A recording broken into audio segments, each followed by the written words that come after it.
인사하겠습니다. 사랑합니다. 축복합니다. 인사합시다. 네. 한 번 더 인사하겠습니다. 무더운 여름도 함께 합시다. 인사하겠습니다. 네. 감사합니다. 오늘 본문의 말씀으로 방황하는 단지파 이야기 강의 36번째 시간을 갖도록 하겠습니다. 여러분 드라마 좋아하시죠? 드라마. 남자분들은 드라마를 뭐 잘 안 봅니다. 뭐 좋아하시는 분들도 계시는데 남자분들에 비해서 이제 여성분들이 드라마를 많이 보시는데요. 그 중에 인기 있는 드라마가 있습니다. 막장 드라마. 들어보셨죠? 막장 드라마. 이 막장 드라마가 굉장히 이제 인기가 있는데요. 이 막장 드라마 막장 드라마를 이루는 4가지 요소가 있답니다. 이 막장 드라마가 되기 위해서는 반드시 4가지 주제가 나가야 되는데, 첫 번째는 뭐냐 하면 재벌 이야기가 꼭 들어있고요. 아니면 출생의 비밀, 출생의 비밀. 또 한 가지는 이제 이 남녀의 이야기, 사랑 이야기가 꼭 들어가고요. 4번째는 뭐냐 하면 복수. 처음에는 당하다가 나중에 되면 통쾌한 복수가 있죠. 이제 막장 드라마를 이루는 4가지 요소가 이런 거랍니다. 그러면 사람들이 그렇게 좋아한답니다. 제가 인터넷을 한번 찾아봤는데 역대 막장 드라마 최고 순위가 있습니다. 3위가 있는데요. 3위는 뭐냐? KBS에서 했던 왕관의 식구들. 저는 모르겠습니다. 왕관의 식구들, 이 제목만 알겠는데요. 왕관의 식구들이 막장 드라마 순위 3위였답니다. 시청률이 11.3% 나왔답니다. 2위가 있는데요. MBC 오로라 공주. 압니까 여러분? 오로라 공주. 이름도 생소한데요. 29.7%. 아주 대단한 시청률이죠. MBC에서 했던 오로라 공주가 막장 드라마 2위를 했답니다. 1위는 뭐냐? 대망의 1위. SBS에서 했던 아내의 유혹. 저도 옛날에, 굉장히 오래된 것 같은데 33.1%. 33.1%. 아내의 유혹. 제가 알기로는 이 복수가 아주 마지막에 통쾌한 복수로 드라마가 마무리됐던 것 같은데요. 막장 드라마, 아주 재밌죠. 여러분, 성경에도 막장 드라마가 있습니다. 우리가 지금 살펴보고 있는 사사기가 이 드라마로 치면요, 이 막장 드라마입니다. 우리가 계속해서 지금 좀 이제 아주 오랫동안 한 1년 가까이 지금 계속 사사기를 살펴보고 있지 않습니까? 그러니까 사사기에 이제 좋은 이야기도 나오지만 사사기의 대부분 이야기는 굉장히 좀 부정적인 이야기가 많습니다. 특별히 도저히 성경의 이야기라고 믿어지지 않을 만큼의 막장 드라마 수준의 이야기도 사사기에는 있습니다. 여러분, 우리가 이제 사사기의 이제 마지막 부분, 결말 부분을 우리가 조금 계속해서 살펴보고 있는데요. 지금 미가 집안에 대한 이야기를 2주 전부터 살펴왔습니다. 여러분, 미가라고 하는 아주 예쁜 이름, 아름다운 이름, 하나님 한 분만으로 만족합니다라고 하는 이 미가라고 하는 사람이 있었죠.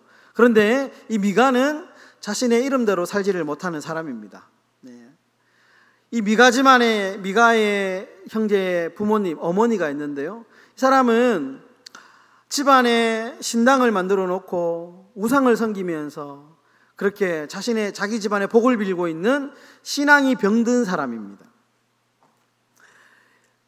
지난주에 이제 레위 청년이 한 명 등장했는데요. 이 청년은 자신의 사명도 잃어버리고 돈벌이 하기 위해서 막 돌아다니다가 이 미가 집안하고 이해관계가 딱 맞아 떨어지죠. 그래서 그 집안의 한 집안의 제사장이 됩니다.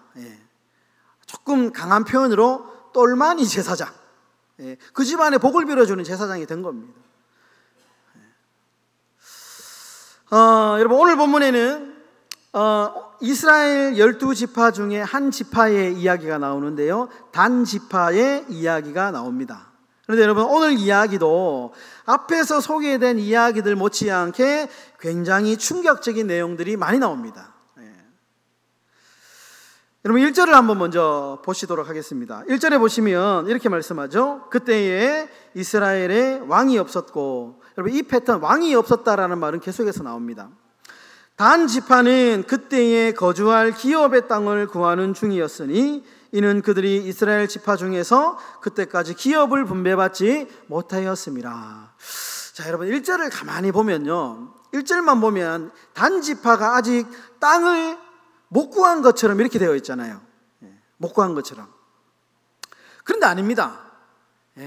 여러분 이 땅 분배는 이미 다 끝난 상태입니다. 여호수아 40장에 보시면요, 이미 단 지파는 땅을 하나님께서 주셨습니다. 그 위치가 어디냐 하면, 제가 지도를 하나 준비했는데요, 지도 한번 띄워주시고요.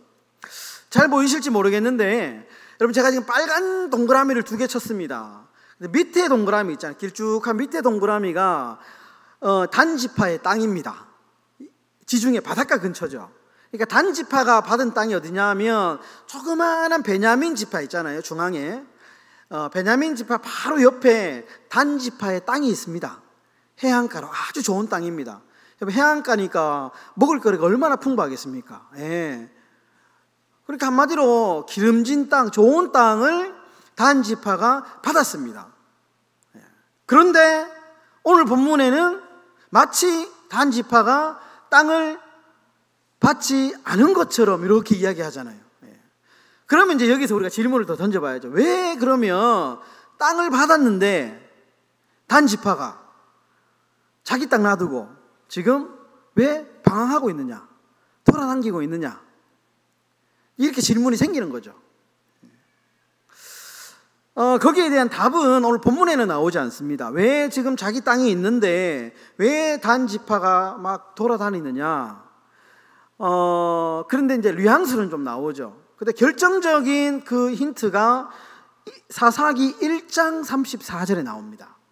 왜 단 지파가 자신의 땅을 버리고 다른 땅을 찾고 있는지 사사기 1장 34절에 보시면 이렇게 나옵니다. 아모리 족속이 단 자손을 산지로 몰아넣고 골짜기에 내려오기를 용납하지 아니하였으며. 여러분 지금 무슨 상황인지 조금 이해가 되시죠? 원래 12지파가 가나안 땅을 분배받을 때는 여러분들이 아시는 대로 아무도 살지 않는 빈 땅을 주신 게 아닙니다. 하나님이.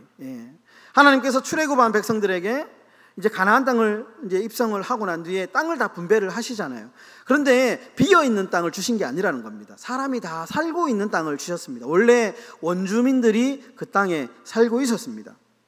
그러니까 단 지파가 받은 땅에는 어떤 이제 원주민들이 살고 있었냐? 아모리라고 하는 원주민들이 살고 있었습니다. 근데 이 아모리라고 하는 사람들이 살고 있었는데요, 모든 지파들이 다 그랬습니다. 모든 지파들이 땅을 받았지만 그 땅에는 원주민들이 있었고, 그래서 그 땅을 차지하기 위해서 열심히 투쟁했습니다. 하나님이 싸우라 그랬거든요. 공짜로 주지 않았습니다. 열심히 싸워가지고 그 땅을 쟁취해라, 이렇게 말씀하셨습니다. 그런데 여러분 단 지파는 무슨 이유인지는 알 수 없지만 자신의 땅을 쟁취하는 것을 포기해버립니다. 그래서 그 사람들하고 같이 사는 것을, 그러니까 같이 사는 것을 선택하게 됩니다. 그러니까 오늘 1장 34절에 보니까 아모리 족속이 굉장히 좀 싸나운 족속 사람이었던 것 같아요. 그러니까 저항이 만만치 않았던 것 같아요. 그러니까 단지파가 이제 막 점점 몰리는 거예요. 아모리 족속의 힘이 커지면서 막 단지파를 이렇게 코너로 몰게 되는 거죠. 그러다 보니까 싸움을 포기하고 이 단지파가 빠져나온 겁니다. 빠져나온 겁니다. 그러면서 다른 좋은 땅 없나 이렇게 어슬렁거렸던 거죠. 어슬렁거린 겁니다. 그러다가 땅을 하나 발견하기는 발견합니다. 오늘 7절의 말씀인데요, 7절의 말씀 보시면 이렇게 이야기하죠. 이에 5사람이 떠나, 여기서 이제 5사람이 단지파에서 파송된 정탐꾼입니다. 이에 5사람이 떠나 라이스에 이르러 거기 있는 백성을 본즉 염려 없이 거주하며 시돈 사람들이 사는 것처럼 평온하며 안전하니 그 땅에는 부족한 것이 없으며 부를 누리며 시돈 사람들과 거리가 멀고 어떤 사람과도 상종하지 아니함이라. 이제 본래의 땅을 이렇게 그냥 포기하고 막 땅을 찾다가 새로운 땅을 찾게 됐는데 그 땅이 어디냐? 라이스라는 땅입니다. 제가 이제 지도 좀 전에 띄워드렸는데요. 동그라미가 2개 있었잖아요. 원래 받은 땅. 근데 새롭게 찾은 땅이 위쪽, 북쪽 땅입니다. 북쪽 땅. 예, 북쪽, 제일 위쪽. 거기가 원래 이름이 라이스라는 지역입니다. 라이스.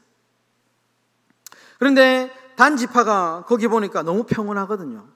실제로 보면 너무 평온하고 염려 없이 거주하면서 부족한 것도 없고 너무 좋은 땅입니다. 그래서 이 단지파가 거기를 정착을 하게 됩니다. 그러면서 라이스라는 이름을 지워버리고 단이라고 하는 이름을 붙여서 거기도 단이 됩니다. 그래서 결국에는 이 베냐민 이 원래 받은 땅이 한 덩어리가 있고요.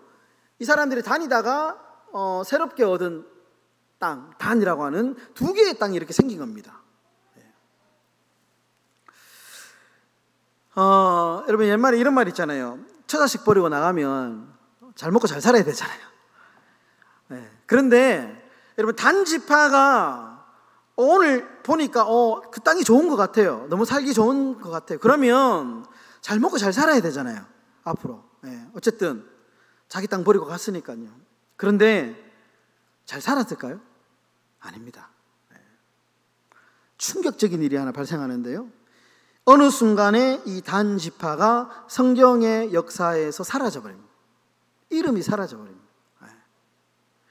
여러분 요한계시록 7장 4절과 8절에 보면요. 나중에 집에 가서 한번 찾아보십시오. 요한계시록 7장 4절과 8절에 보면 14만 4천 명을 지파별로 나누어서 소개하는 이 목록이 나오는데 거기에 단 지파의 이름이 없습니다.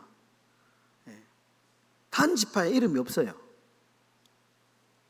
또 여러분 역대상 1장부터 8장까지 보시면 아주 긴 장에 걸쳐 가지고 이제 이 각 지파의 자손에 대해서 족보를 쭉 나열합니다.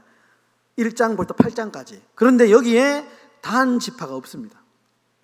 어느 순간에 단 지파가 사라져버려요. 소리 소문 없이 사라져버려요.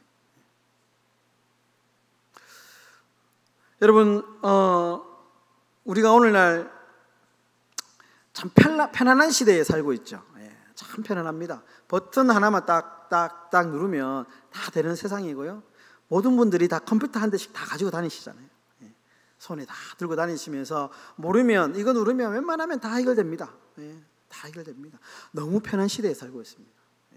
그런데 여러분 참 이 편안한 게 좋은 점도 있지만요. 단점도 있습니다. 특히 우리가 신앙생활 하는데 매우 단점입니다. 이 편안한 게 신앙에 깊숙이 우리 신앙 안에 깊숙이 들어와 있는 게요. 이게 장점이 되기보다는 굉장한 단점이 되고 있습니다. 여러분 적지 않은 그리스도인들이 오늘날 편안하게 신앙생활을 하고 싶어합니다. 그래서 뭐 다 그런 건 아닌데요. 젊은 이제 이 가정들이 큰 교회에 많이 가잖아요. 큰 교회 많이 가는 이유 중에 하나가 가면 너무 편하거든요. 편안합니다. 편안합니다. 묻어서 신앙생활을 할 수 있습니다. 그러니까 편리함이 너무 좋기 때문에 큰 교회를 가는 경우를 많이 봤습니다. 여러분 그런데 여러분 성경을 보시면요. 성경은 단 한 번도 편안한 신앙생활에 대해서 말한 적 없습니다. 성경 어디에도 아무리 찾아봐도요. 신앙생활을 편안하게 이렇게 다룬 말씀이 없습니다. 말씀이 없어요. 오히려 반대죠. 반대입니다. 예수님은 늘 한결같이 좁은 문으로 들어가라. 좁은 문으로 들어가라. 옛날에 십자가를 지고 나를 따라오라. 늘 이렇게 부담스러운 말만 하십니다. 자기를 버리고 예수님 찾아오는 수많은 상담하는 사람들 부자 청년 찾아와가지고 하니까 그 재산 다 팔아서 좋은 일 하고 나를 따라오라 이렇게 말씀하죠. 그러니까 성경은 늘 언제나 편리한 신앙생활에 어떻게 하면 편리하게 편안하게 신앙생활을 할 수 있을까를 우리에게 가르쳐 주는 게 아니고 반대로 어떻게 하면 우리가 부담스럽게, 어떻게 하면 우리가 막 힘들게 신앙생활을 해야 되는가에 그렇게 가르쳐주고 있는 거예요. 여러분 생각해 보면 코로나 시절에 참 편했습니다. 인터넷 예배 드릴 때 한번 생각해 보면 저희도 사회 갈 때 이제 코로나가 터지니까요 모든 모임이 다 스톱되잖아요. 그러니까 이제 새벽에도 어떻게 하냐면 새벽 예배를 못 드리니까 그날 저녁에 다음 날 아침 새벽 담당자가 영상을 녹화해 가지고 이제 교회 홈페이지에 이제 유튜브에 올립니다. 그러면 그거 가지고 성도님들이 새벽 예배를 드리는 거예요. 그러니까 예배를 준비하는 입장에서는 너무 편한 거예요. 새벽에 일찍 안 일어나도 되니까 저녁에 녹화해 가지고 올려놓으면 되니까 얼마나 편합니까?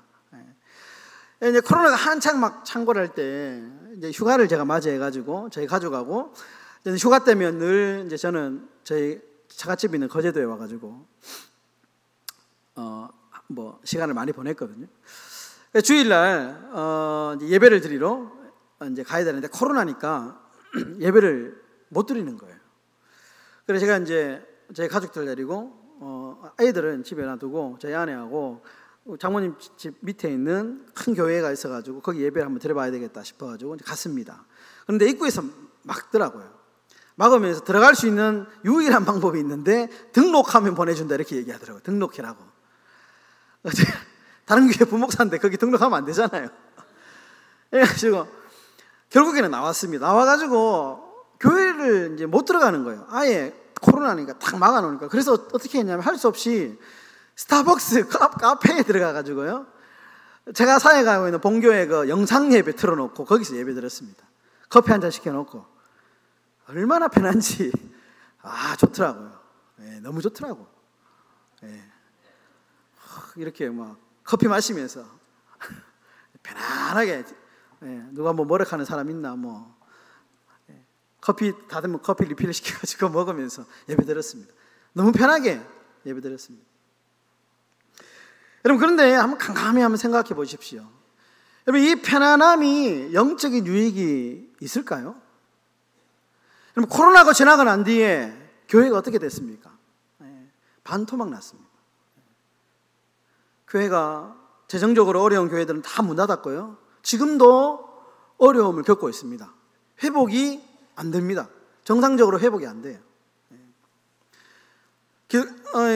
대한민국 이 기독교 교인이 반토막 났습니다. 그래서 지금 기독신문에 어떤 이야기가 나오냐 하면요. 교회 합병 이야기가 막 나옵니다. 이제 기독신문에 교회 합병을 아주 잘한 사례들이 막 나오면서 이제 교회 합병해야 된다. 교인이 없고 사역자 수가 없으니까 뭐 이런 얘기들이 이제 공공연하게 나오기 시작합니다. 그러니까 너무 편리한 시간을 3, 4년 보냈지만 그래 결과적으로 놓고 보면 그 편리함이 우리에게 영적인 유익이 전혀 없더라라는 겁니다. 여러분 신앙은 편하지 않습니다.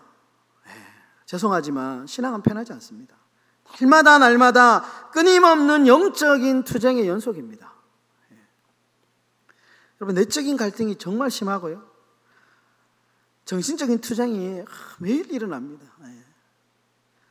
저는 이제 불면증이 좀 있어가지고 잠을 누워도 바로 못 자요. 기본 30분은 기본 뒤척이고 1시간, 2시간 막 뒤척이는데요. 마음 안에 오만 가지의 어떤 생각들이 자다가 갑자기 설교에 그 있잖아요. 막 그런 인사이트가 막 떠올라요. 그러면 자다가 벌떡 일어나가지고 적기도 하고 늘 내적 갈등이요 심하고요. 매일매일 저는 그렇습니다. 새벽에 일어날 때마다 힘들다. 너무너무 힘들다. 잠도 못 자고. 여보 목사라고 막 새벽에 내일 새벽에 기다려진다. 내일 새벽 너무 좋다. 이럴까요? 안 그렇습니다. 잠 못 자고 막 더운데 더워가지고 열대야 있고 이러면요 잠 못 자고 뜬 눈으로 밤새다가 막 자다깨다 일어나가지고요 밤마다 사명감으로 하는 사명감으로 밤마다 정말 매일매일 영적인 이 갈등이 매일매일 일어납니다. 여러분 신앙생활은 그런 겁니다. 여러분, 바울이 얼마나 이 영적인 전쟁이 심했던지요, 그가 하나님의 법하고 죄악의 법이 내 마음에서 매일매일 싸운다 이렇게 얘기합니다. 매일매일 충돌한다. 그러면서 바울이 뭐라 그랬냐면요, 오호라, 나는 공고한 사람이다. 이 공고한 사람이라는 말이 무슨 말이냐면 비참한 사람이다, 불쌍한 사람이다. 그래서 불쌍한 사람. 어떤 목사님이 저한테 예전에 대화하면서 불쌍하다 이렇게 얘기하더라고요. 새벽마다 이렇게 앉아 있으면 참 내 자신을 생각하면 참 불쌍하다 이렇게 표현하셨는데요, 바울이 그런 표현한 겁니다. 매일매일 싸우는데 이건 이기지를 못하니까, 매일매일 치열하게 싸우는데 비참하다 이렇게 표현을 한 겁니다. 여러분, 신앙생활이 편하십니까? 아무런 갈등도 없고 아무런 고민도 없고 아이고 좋다. 신앙이 병들고 있다는 증거입니다. 우리가 새벽에 나와서 기도하는 이유가요, 그 새벽이 막 체질적으로 나는 새벽에 안 일어나면 좋아 이런 게 아니고요, 오늘 하루도 내가 하나님의 말씀 없이는, 내가 기도 없이는 내가 못 살겠다라고 하는 그 내적인 갈등, 영적인 싸움을 이기기 위해서 발버둥 치는 거 아닙니까? 우리가 매일 기도하는 거 그런 거 아닙니까? 매일 영적인 싸움이 있어. 내가 말씀을 먹지 않으면, 바울이 전신갑주를 입으라 그랬잖아요. 그러니까 내가 이 전신갑주를 입지 않으면, 말씀의 검을 들지 않으면 내가 넘어지는 자인 것을 알기 때문에 그럼 여기 나와가지고 예배 드리는 거 아닙니까? 여러분, 한 주라도 예배 한번 빠져보십시오. 처음에는 막 불안하거든요. 한 2주, 3주 빠지면요, 한 달 빠지면 아무런 감각이 없습니다. 내가 한 주 빠지면 내가 안 되는데 긴장감이 생기거든요. 내가 하루라도 말씀을 먹지 않으면 이 험한 세상, 치열한 영적 전쟁이 벌어지고 있는 세상 가운데 내가 못 살겠다라고 하는 마음이 있으니까, 여러분 오늘 또 나와가지고 이렇게 예배를 드리는 것이죠. 우리 사랑하는 성도 여러분, 영적인 선한 싸움 멈추지 않기를 주의 이름으로 축원합니다. 날마다 싸워야 돼요.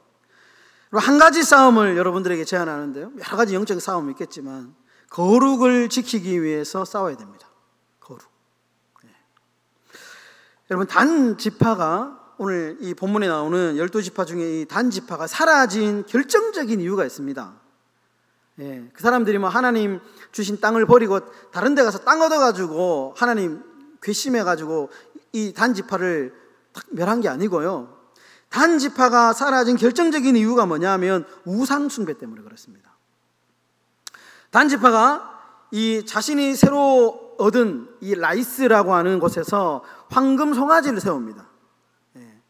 황금 송아지 세워가지고요, 거기서 우상 숭배의 본거지를 만듭니다. 그 증거가 사사기 18장 30절에 나옵니다. 여기 보시면 이렇게 말합니다. 단 자손이 자기들을 위하여 그 새긴 신상을 세웠다 이렇게 나오죠. 그러니까 단 지파가 하나님의 말씀을 선도하고 영적인 문화를 선도해야 될 하나님의 백성이 우상을 세워가지고 거기에 사람들이 우상 섬기는데 일조를 한 겁니다. 그래서 하나님이 성경의 역사에서 단 지파를 지워버렸습니다. 여러분, 하나님께서 12 모든 지파에게 가나안 땅에 살고 있는 온두미를 다 몰아내라 그랬죠.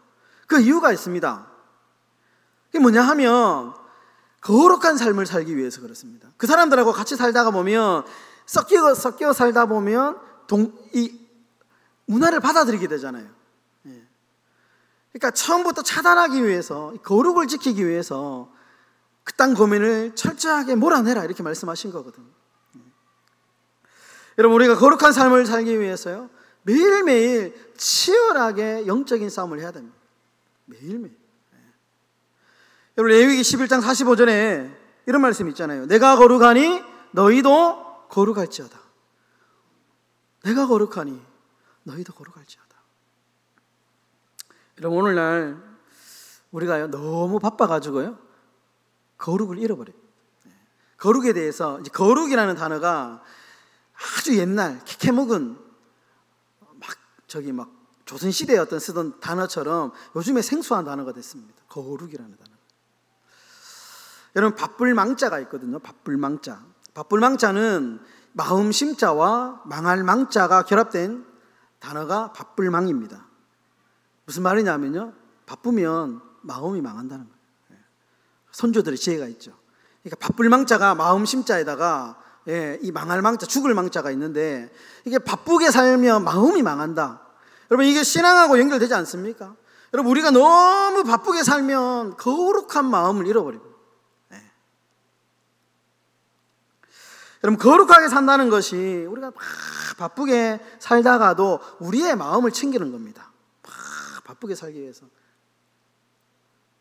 오늘 우리가 새벽에 나와서도 이제 기도할 때 오늘 하루 바쁘게 살 것인데, 그 새벽에 잠깐 내 마음을 챙기는 거죠. 이 거룩을 지키는 겁니다. 바쁜 일상 가운데 마음을 챙기고 정신을 가다듬는 것, 거룩입니다. 여러분, 그래서 토마스 아킨퍼스라고 하는 유명한 목사님은 거룩이란 뭐냐? 안쪽을 향해서 걷는 것이다, 이렇게 얘기합니다. 안쪽을 향해서 걷는 것이다. 그러니까 우리가 너무 바쁘게 살면 자꾸 우리의 시선이 우리의 마음을 자꾸 놓치는 거예요. 바쁠수록 우리의 마음을 자꾸 챙기는 겁니다. 우리의 마음과 영혼에 관심을 갖는 겁니다. 우리 사랑하는 행복한 교회 성도 여러분, 믿음의 선한 싸움을 멈추지 않기를 바랍니다. 거룩한 삶을 살기 위해서, 예수 닮기 위해서, 여러분들에게 각자에게 주신 사명을 감당하기 위해서 여러분 치열하게 믿음의 선한 싸움을 싸우시기를 바랍니다. 그래서 주님 오실 때에 착하고 충성된 종아 잘하였도다. 여러분, 이 땅 가운데 정말 치열한 영적 전쟁에서 승리하시는 우리 행복한 교회 모든 성도님들 다 되시기를 주님의 이름으로 축원합니다.